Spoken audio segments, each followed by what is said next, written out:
2025 లేదా 26లో డిగ్రీ లేదా బీటెక్ చదివారా? సాఫ్ట్‌వేర్ జాబ్ కోసం ఎదురు చూస్తున్నారా? అయితే కోడ్ జ్ఞాన్ 100 డేస్ కోర్సులో చేరండి, జాబ్ సాధించండి. ఎన్ని మంత్స్ అయింది జాయిన్ అయ్యి? 1 మంత్ మ్యామ్. 1 మంత్ అయింది. 30 డేస్‌లో అసలు ప్రాసెస్ ఎలా ఉందండి ఇక్కడ? అంటే క్లాసెస్ ఎలా జరుగుతాయి? మీ ఎక్స్‌పీరియన్స్ ఏంటి? ఫ్యాకల్టీ ఏ విధంగా ఉంటది? ఫ్యాకల్టీ చాలా ఫ్రెండ్లీగానే ఉంటారు మ్యామ్. మనం క్వశ్చన్ చేస్తే ఆన్సర్ చేస్తారు. అండ్ ఏమైనా డౌట్స్ వస్తే కూడా క్లియర్ చేస్తూ ఉంటారు. ప్రాక్టీస్ సెషన్స్‌లో ఏమైనా డౌట్స్ వచ్చినా సరే ఫ్యాకల్టీస్ మనతోనే ఉంటారు.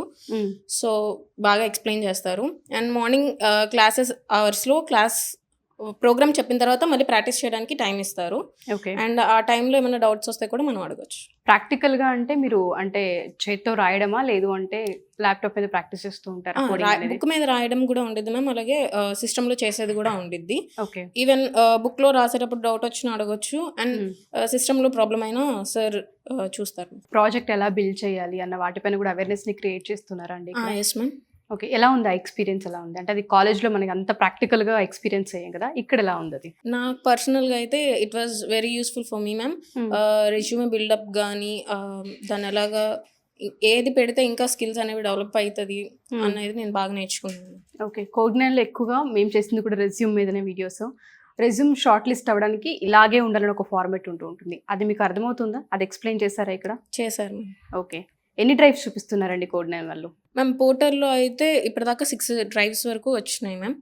So after completion of course అనేది మనం అప్లై చేసుకోవచ్చు. Okay.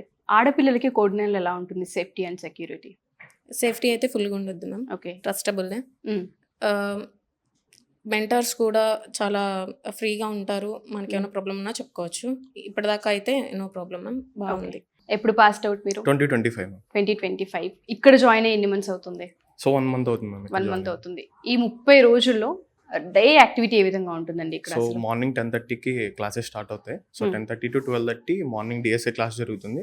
And from 12:30 to 2 lunch break. And after 2 to 3 soft skills ఉంటుంది. 3 to 4 aptitude and 4 to 6 Python. So కంప్లీట్గా డే అంతా ప్యాక్. ఎస్ అగైన్ స్కూల్ అనిపిస్తుందా మీకు అలా ఎప్పుడైనా? ఏం లేదు మ్యామ్. అంటే ఇంప్రూవ్ చేసుకోవడానికి వచ్చాం కాబట్టి అంత ఏమనిపించదు. ఓకే. ప్రాక్టీస్ చేసే ప్రాసెస్లో మీకు ఫ్యాకల్టీ అవైలబుల్ ఉంటారా లేదంటే స్టూడెంట్స్ చేస్తారా? ఫ్యాకల్టీ అవైలబుల్ ఉంటారు. సో ఎనీ డౌట్ వచ్చినా సరే వాళ్ళు దగ్గరుండి వాళ్ళు మొత్తం టేక్ కేర్ చేసుకుంటారు. ఓకే. అండ్ ఇక్కడ ఉన్న స్పెషాలిటీ ఏంటండి కోడ్9లో? అంటే ఏది బాగా పిల్లలకి హెల్ప్ అవుతుందని చెప్పొచ్చు అంటారు? సో వాళ్ళు మొత్తం రియల్ టైమ్ ఎగ్జాంపుల్స్ మీద మొత్తం కోడింగ్ కానీ ఏదైనా రియల్ టైమ్ ఎగ్జాంపుల్ మీద చూపిస్తారు. So not only for coding అనేసి సాఫ్ట్ స్కిల్స్ కానీ యాప్టిట్యూడ్ కానీ ఎలాగా ఇంటర్వ్యూ ఫేస్ చేయాలి, సో యాప్టిట్యూడ్ ఎలా చేయాలి అండ్ ఎవ్రీథింగ్ వాళ్ళే టేక్ కేర్ చేస్తారు. మొత్తం వాళ్ళే చెప్తారు. ఓకే. సో మీకు కోడ్9 చేసిన ప్రామిస్ ఏంటండి? మీరు జాయిన్ 100% అయిన రోజు ప్లేస్మెంట్ అష్యూరెన్స్ ప్రామిస్ చేశారు. దానిపైన కాన్ఫిడెన్స్ ఉందా మరి మీకు? Yes ma'am. ఎన్ని డ్రైవ్స్ వరకు వచ్చాయి? మీ So, పోర్టల్లో ఎన్ని ఉన్నాయి? పోర్టల్లో 6 డ్రైవ్స్ వచ్చినాయి. ఆల్మోస్ట్ 1 మంత్ అవుతుంది నేను జాయిన్ అయ్యి. 6 ప్లేస్మెంట్స్. ఏదైనా అప్లై చేయడానికి ట్రై చేశారా? లేదు మ్యామ్. ఓకే. ఇంకా ప్రాసెస్లో ఇంకా ఉన్నారు, process నేర్చుకునే ప్రాసెస్లో. ఏదైనా గోల్ ఉందా? ఇంత ప్యాకేజ్ ఈ కంపెనీ అన్న గోల్ ఏమైనా ఉందా? బేసికల్లీ నేను మాస్టర్స్కి వెళ్ళడానికి వచ్చాను. నేర్చుకున్న అప్ స్కిల్ అవుదామని వచ్చాను. వచ్చారు. సో జాబ్ అయితే secondary, second first up skill First upskill. అవ్వాలనుకుంటున్నారు.